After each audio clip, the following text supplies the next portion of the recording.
नमस्कार, मैं हूं प्रशांत भारद्वाज और आप देख रहे हैं न्यूज़ रूम पोस्ट। तालिबान के कब्जे के बाद अफगानिस्तान के हालात इन दिनों बेहद ख़राब हैं।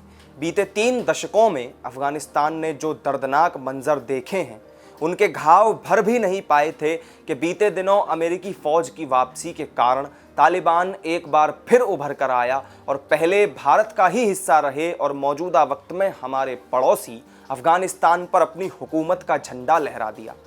आज आप जिस अफगानिस्तान को देख रहे हैं, वो इतिहास के पटल पर कभी ऐसा नहीं था। कई अध्ययनों में ये बात साफ हुई है कि पौराणिक काल में अफगानिस्तान का महाभारत के साथ काफ़ी गहरा रिश्ता रहा है। अफगानिस्तान की पेशावर घाटी और काबुल नदी घाटी तक महाभारत का इतिहास फैला हुआ है। नवंबर 2013 में एशिया और अफ्रीका की तरफ से हुई एक संयुक्त स्टडी में ये बात साबित हुई थी कि अफगानिस्तान का हज़ारों साल पहले महाभारत से बेहद ख़ास रिश्ता था।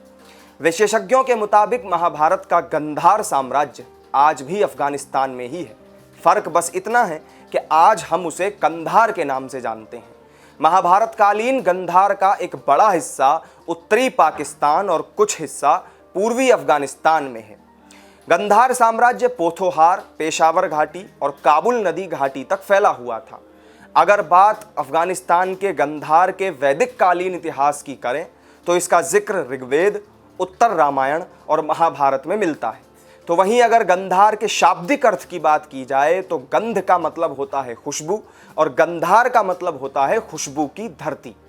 पौराणिक मान्यता के मुताबिक हमारे पुराणों और उपनिषदों में गंधर्वों का जिक्र आता है, जो सौंदर्य के साथ ही संगीत और वाद्य यंत्र बजाने की कला में निपुण होते थे।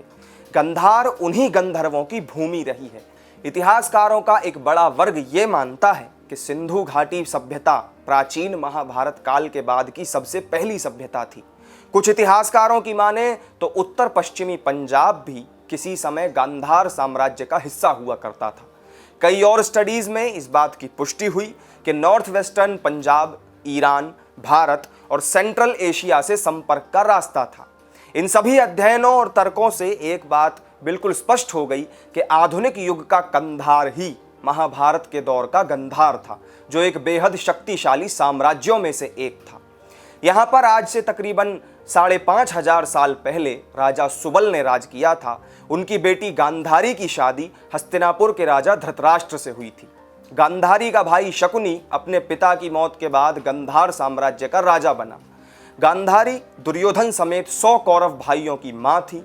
कुछ लोग तो ऐसा भी मानते हैं कि महाभारत का युद्ध खत्म होने के बाद पांडवों से हार कर कौरव वंश के कई लोग गंधार में रहने लगे थे और बाद में वो धीरे धीरे वर्तमान समय के इराक और सऊदी अरब के हिस्सों में चले गए थे। इन इलाकों में जैसे जैसे बौद्ध धर्म का प्रसार हुआ, गंधार क्षेत्र जिसमें एशिया का भी कुछ हिस्सा आता था, यहाँ पर भगवान शिव की पूजा हुआ करती थी, वो भी बंद हो गई।